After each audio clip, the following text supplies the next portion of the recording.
IVF यानी कि test tube baby, तो मतलब टेस्ट ट्यूब में बच्चा बनाया जाता है। तीसरा, पुरुषों में कभी कभी खामी रहती है, जो शुक्राणु की संख्या है बहुत ही कम रहती है कि हम उससे नॉर्मल तरीके से बच्चा नहीं कर सकते। कभी कुछ महिलाओं के अंडे की संख्या उम्र से पहले घट जाती है। हस्बैंड शायद आर्मी में हो, पुलिस में हो, नौकरी उसकी कहीं और हो, महिला कहीं और पढ़ रही हो, तो डिस्टेंस भी ज़्यादा रहता है, उसके कारण भी आपको दिक्कत आ सकती है। उसको आप बाजपन नहीं। नमस्कार, दैनिक न्यूज़ में हम आपका बार से स्वागत करते हैं।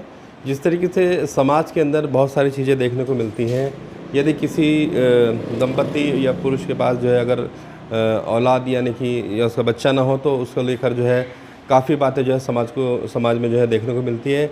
इसी परिप्रेक्ष्य आज दैनिक न्यूज़ के माध्यम से हम आपको दिखाएंगे कि एक जो साइंस की ओर से एक नई चीज़ सामने आई है, लेकिन काफ़ी पुरानी है और लेकिन अगर समाज में देखा जाए तो काफ़ी नई है, IVF, जिससे जो है जिसके इलाज के बाद जो है जो निसंतान लोग हैं वो भी अपनी संतान का सुख भोग सकते हैं। उसी कड़ी में हमारे साथ आज देहरादून महंत इंद्रेश हॉस्पिटल से पहुंची हैं डॉक्टर आकृति गुप्ता जी, जो MBBS MS हैं, और उनसे बात करेंगे और जानेंगे कि किस तरीके से जो है IVF का इलाज होता है और समाज के अंदर जो हिचकिचाहट महिलाओं के अंदर या पुरुषों के अंदर होती है, क्या उसमें महत्वपूर्ण चीज़ें हैं, तो हम जानते हैं। मैडम, आपका स्वागत है दैनिक न्यूज़ में। थोड़ा सा जानकारी चाहेंगे, हमारे दर्शक जानना चाहते हैं कि जो IVF है, टीवी पे सभी ऐड देखते हैं, अखबारों में देखते हैं, लेकिन उसकी पूर्णतः जानकारी नहीं है, तो उसके बारे में थोड़ा सा हमारे दर्शकों को बताएं कि IVF क्या चीज़ है और किस तरीके से कार्य करता है और क्या क्या इलाज जो है इसके होते हैं। धन्यवाद। जिस तरह आपने बात की कि IVF की जानकारी लोगों को पूरी तरह से जो है उसके बारे में नॉलेज नहीं है, तो IVF यानी कि टेस्ट ट्यूब बेबी, तो मतलब टेस्ट ट्यूब में बच्चा बनाया जाता है। कुछ कैसी बीमारियां रहती हैं महिलाओं में, जैसे कि ट्यूब बंद होती है, TB के कारण बंद हो सकती है, या किसी अन्य कारण के कारण किसी को ट्यूब में बच्चा ठहर जाता है तो ट्यूबें निकालनी पड़ सकती हैं। तो कुछ कारण जिसमें ट्यूबों को प्रॉब्लम हो, जो महिलाओं में फेलोपियन ट्यूब होती है उसमें दिक्कत हो, एक वो सबसे बड़ा कारण है जिसके लिए IVF किया जाता है। दूसरा, कभी महिलाओं जो कपल्स रहते हैं उनको बहुत साल हो जाते हैं शादी के और सब ट्रीटमेंट करवा ली होती है लेकिन बच्चा नहीं हो रहा होता, तो उसका चीज़ को हम अनएक्सप्लेन्ड इनफर्टिलिटी कहते हैं। उस केस में भी हम IVF की जो है सुविधा का उपलब्ध कराते हैं। तीसरा, पुरुषों में कभी कभी खामी रहती है, जो शुक्राणु की संख्या है बहुत ही कम रहती है कि हम उससे नॉर्मल तरीके से बच्चा नहीं कर सकते, या फिर ज़ीरो रहते हैं, तो उनमें भी उन्हें जानकर हैरानी होगी कि ज़ीरो काउंट के पर भी IVF के माध्यम से उन्हें खुद का बच्चा हो सकता है, तो एक बड़ा कारण है। लास्टली, कुछ महिलाएं जिनको PCOD का नाम आपने काफ़ी सुना होगा, आजकल PCOS है लेडीज़ में, बच्चों में काफ़ी कॉमन हो चुका है, उसके कारण भी बड़ी बार एग की जो ग्रोथ है वो नहीं हो पाती है, या तो कोई दिक्कत आती है कि बहुत सारे अंडे एक साथ ग्रो कर जाते हैं, तो सब इलाज कराने के बावजूद भी उन्हें बच्चा नहीं होता, तो उन्हें भी IVF का इस्तेमाल करना पड़ सकता है। तो ऐसे कुछ अन्य कारण हैं। इसके अलावा कभी कभी कुछ महिलाओं के अंडे की संख्या उम्र से पहले घट जाती है, या फिर कुछ महिलाएं 40 साल की हो जाएं या 45 ईयर्स के बियॉन्ड हैं जिनको अभी तक बच्चा नहीं हुआ और उन्होंने सब ट्रीटमेंट भी करा लिया, बट अब अंडे की संख्या कम हो चुकी है, उन महिलाओं को भी IVF की आवश्यकता पड़ती है। दोस्तों, हमने देखा गया है जिस तरीके से जो महिलाएं होती हैं जो 1 साल के अंदर या नहीं या 2, 3 या 4 साल के भीतर जब उनके बच्चे हो जाते हैं, तो उस केस में वो IVF तो कराते नहीं है, लेकिन बच्चे उनके फिर भी 3, 4 या 4 साल बाद या 5 साल बाद होते हैं।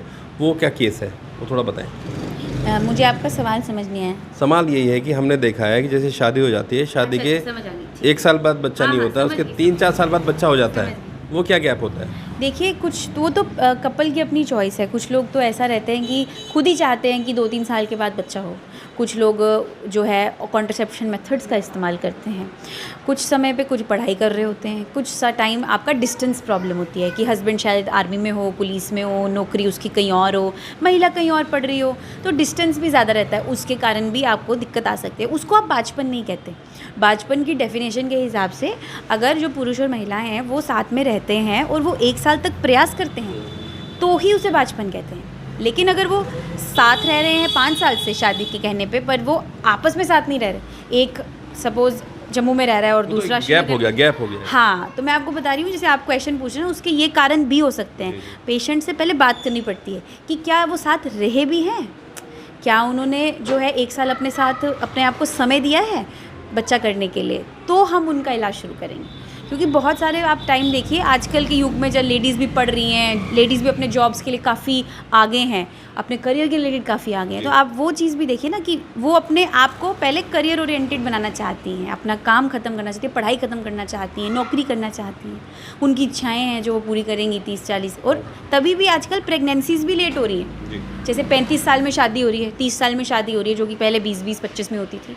तो एक कारण वो भी है कि बाजपन क्यों बढ़ रहा है, क्योंकि महिलाएं भी अपनी प्रेगनेंसी लेट कर रही हैं। अच्छा मैम, ये IVF जो इलाज है ये कितना सुरक्षित है एक महिला के लिए या पुरुष के लिए, थोड़ा बताएं। देखिए सुरक्षित तो ये एकदम सुरक्षित है। अगर आप सुरक्षा की बात करें, सुरक्षित मतलब कि हेल्थ पे कोई नुकसान नहीं देगा, है ना।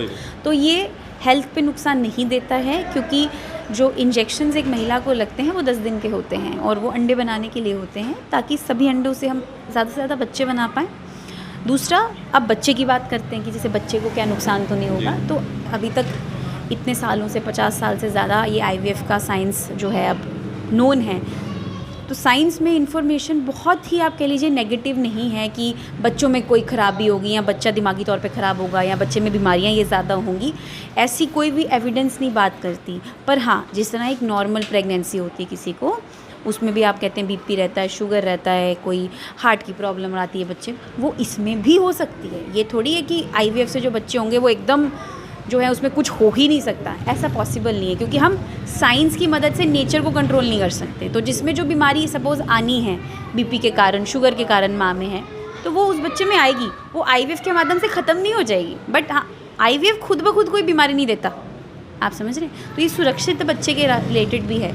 तीसरा, बहुत से लोगों को ये लगता है बड़े बच्चे हो जाते हैं, 3-4 बच्चे इकट्ठे हो जाते हैं IVF में ना, तो वो भी एक जो है अब एक शंका दिमाग से लोगों को निकाल देनी चाहिए, क्योंकि जो 1 साल पहले 2 साल पहले से जो एक नेशनल लेवल पे एक बिल पास हो रखा है जिसको ART बिल कहते हैं, उसके हिसाब से जो है जितने भी डॉक्टर्स हैं जो IVF कर रहे हैं उन्हें मिनिमम 2 ही बच्चे जो हैं बच्चेदानी में डालने हैं। तो इसके कारण जो एक डर है कि 2 बच्चे हो गए, 3 बच्चे हो गए तो कैसे करेंगे, तो दिक्कत हो जाएगी महिला को, बच्चे प्रीटर्म हो जाएंगे, बीमारियां लग सकती हैं। तो ये सब उनके दिमाग में से हट सकता है, क्योंकि जब हम कम बच्चे डालते हैं तो एक बच्चा होने का चांस ज़्यादा रहता है और हेल्दी बच्चा होने का चांस भी बढ़ जाता है। मैम, एक सवाल यहाँ पर हो रहा है, जिस तरीके से हर व्यक्ति चाहता है कि बच्चा जो है उसके बोलते हैं ना खूनी रिश्ता होना चाहिए, तो जो सीमेन होता है वो किस तरीके से या उन्हीं का लगाया जाता है? देखिए IVF ना अन्य प्रकार के होते हैं। एक होता है जो हम नॉर्मल, हम किसी मरीज़ से बात करते हैं आपका IVF होगा, वो हम बात कर रहे हैं कि उनमें कोई प्रॉब्लम है, उनको ठीक करने के लिए हम IVF कर रहे हैं।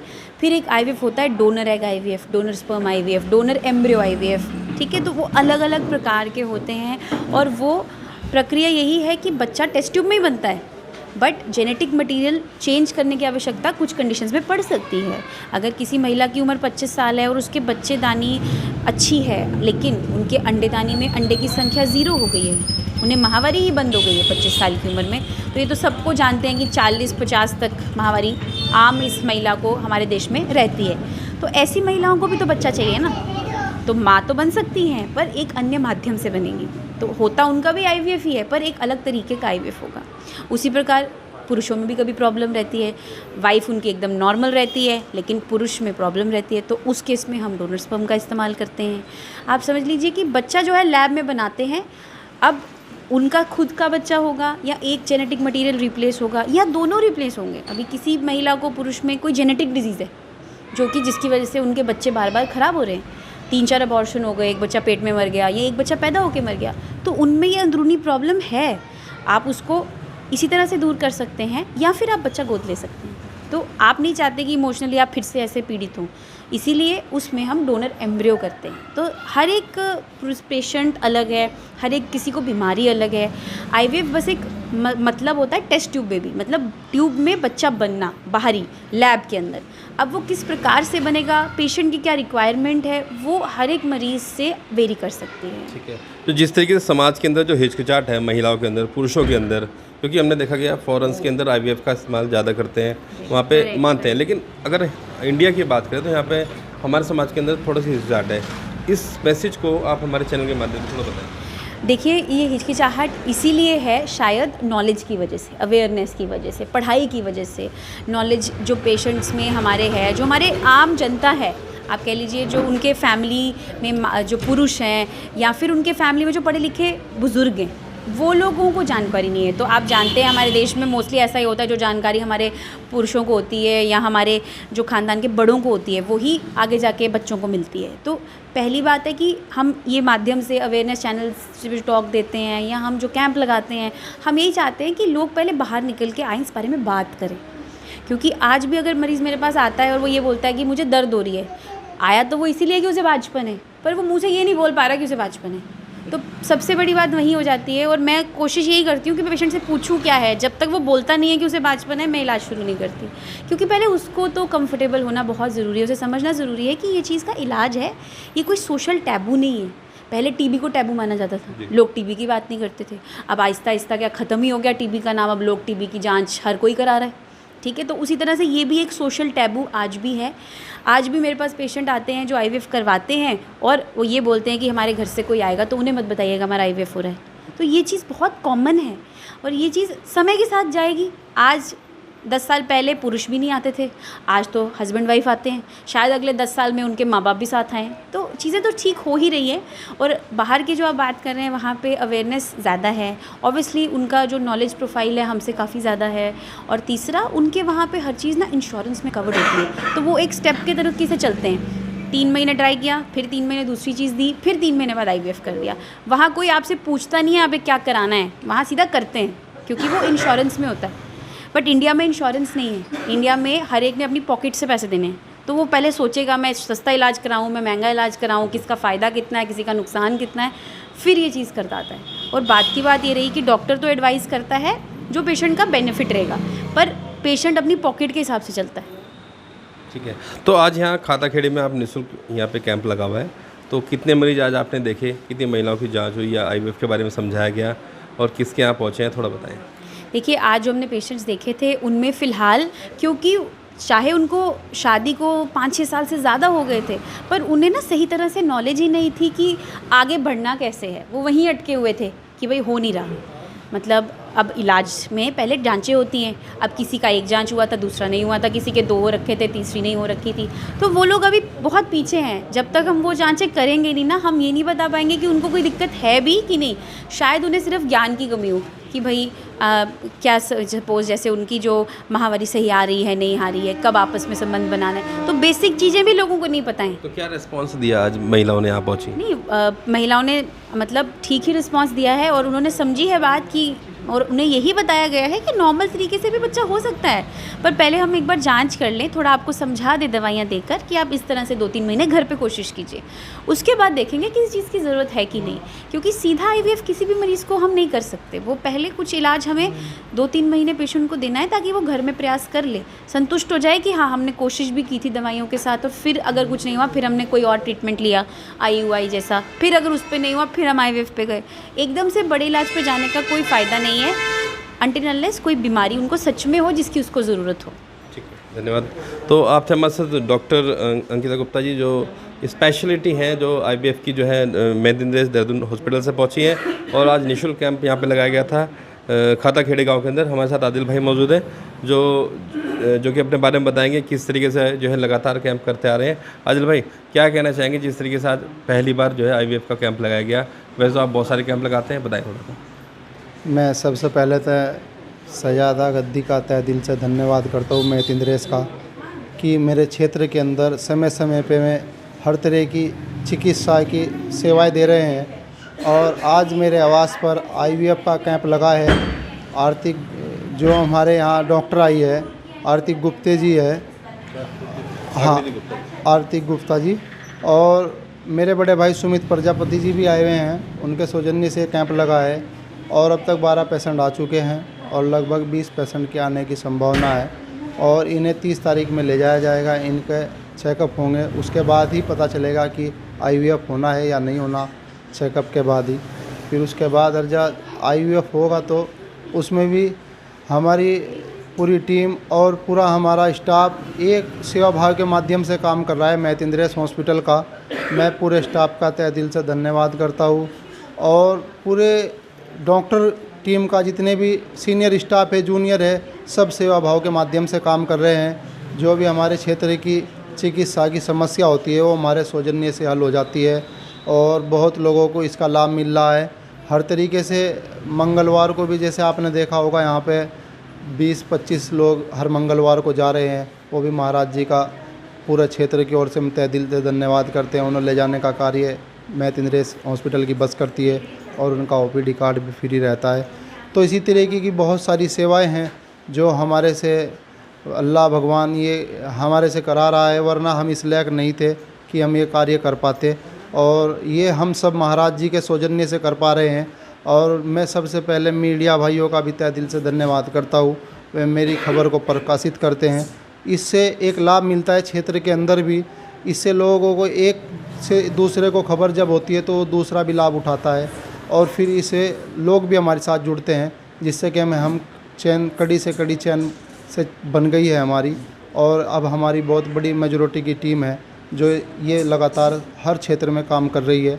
जिस तरह का भी कोई पेशेंट हमें पता चलता है उसे हम वहाँ पर उठा कर ले जाते हैं, और पूरा उसका स्वयं जो यतीम बेवा मिस्कीन होता है, जो इलाज नहीं करा पाता, वो हम महाराज जी के सौजन्य से और महाराज जी के आशीर्वाद से ही हम ये काम कर पा रहे हैं। वरना हमारी तो हैसियत नहीं कि हम एक भी मरीज़ का कैंसर जैसे का इलाज करा पाए, और अब तक 50 सर्जरी हो चुकी है। ये वास्तव में एक इंसानियत में जो महाराज जी ने अपनी एक वो दिखाई है, ये लगता है कि महाराज जी में वास्तव में एक फरिश्ते ही है, एक इंसान दूसरे रूप में। मैं आपका भी धन्यवाद करता हूँ, आप समय समय पर खबर को प्रकाशित करते रहते हैं। धन्यवाद आदिल भाई। जो जिस तरीके से हमने आपको बताया कि आदिल भाई यहाँ पर एक माध्यम बने हैं कि जो मरीज़ हैं यहाँ पर, जो लोकेलिटी मरीज़ हैं, जिस तरीके कैंसर अगर बात करें आँखों के ऑपरेशंस की, तो लगभग 500 से प्लस ऑपरेशंस ये करा चुके हैं, और जिस तरीके से उन्होंने 50 से ज़्यादा सर्जरियाँ बताई, और लगातार केवल समाज के अंदर एक मैसेज देना चाहते हैं कि यहाँ पर जो लोगों को जो बीमारियां हैं उसका इलाज निःशुल्क तौर पर हो सके। क्योंकि अगर देखा गया कि समाज के अंदर बहुत सारे लोग पैसे से बहुत कमज़ोर हैं, तो वो निःशुल्क तौर पर जो है श्री मैथ इंद्रेश और आदिल भाई के माध्यम से वहाँ पर इलाज करा सकते हैं। खबर कैसी लगी आप कमेंट करके ज़रूर बताइएगा। देखते रहिए लगातार दैनिक न्यूज़। धन्यवाद।